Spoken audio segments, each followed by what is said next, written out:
மதுரை ஆரப்பாளையம் பகுதியில் புதிதாக அமைக்கப்பட்ட மேல்நிலை நீர்த்தேக்க தொட்டியில் தேங்கியிருந்த மழைநீர் வெளியேற்றப்பட்ட நிலையில் அதில் சிறுவர்கள் உற்சாகமாக குளித்து மகிழ்ந்தனர். முதலில் அது தொடர்பான காட்சிகளை பார்க்கலாம்.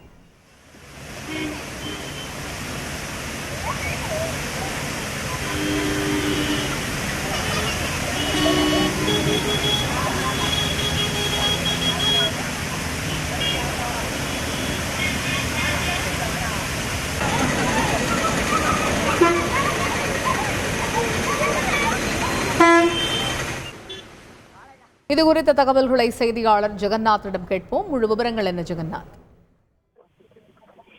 வணக்கம்.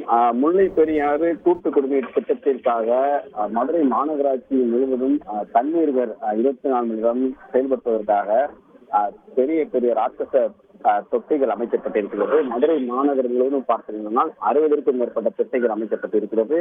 குறிப்பாக இந்த தொட்டியில் தற்போது இந்த தண்ணீரை மேலே ஏற்றி அதனை சோதனை செய்யும் ஓட்டமானது நடைபெற்றுக் கொண்டிருக்கிறது. இந்த நிலையில் பார்த்திருந்தால் கடந்த 2-3 நாட்களாக மதுரை மாநகர் மற்றும் மாவட்டம் முழுவதும் தொடர்ந்து மழை பெய்து வருவதன் காரணமாக அந்த தொட்டியின் மேல் அதிக அளவு தண்ணீர்கள் சேகரித்து வைத்திருப்பதாக தெரிய வந்த நிலையில மாநகராட்சி அதிகாரிகள் தற்போது அந்த தொட்டியில் இருக்கக்கூடிய அந்த நீரை அந்த உயர்மட்ட தொட்டியின் அழுத்தத்தின் சோதனையிடும் போது அந்த பணியிற்கு அந்த தண்ணீர் குறுக்கேறுவதற்காக அந்த தண்ணீரை தற்போது வெளியேற்றி வந்து கொண்டிருக்கிறார்கள்.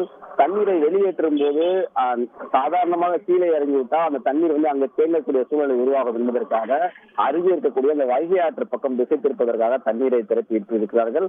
அந்த தண்ணீர் பார்த்துட்டனாலும் சாலையிலும் அருவி போல் கொட்டக்கூடிய காட்சி நம்மால் பார்க்க முடிகிறது. அந்த சாலையில் கொட்டக்கூடிய அந்த தண்ணீரை அப்பகுதி சுற்றக்கூடிய மக்களுக்கு தெரிய வந்த நிலையில சிறுவர்கள் முதல் பெரியவர்களை பார்த்திருந்தால் குற்றால அருவியில் குளிப்பது போல தண்ணீரில் குளித்து மகிழ்ந்து கொண்டிருக்கிறார்கள்.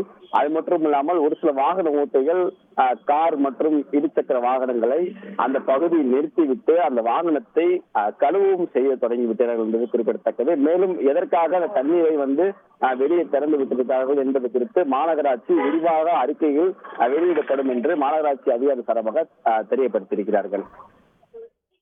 தகவல்களுக்கு நன்றி ஜெகநாத். செய்திகளை உடனுக்குடன் தெரிந்து கொள்ள உடனே சப்ஸ்கிரைப் பண்ணுங்க.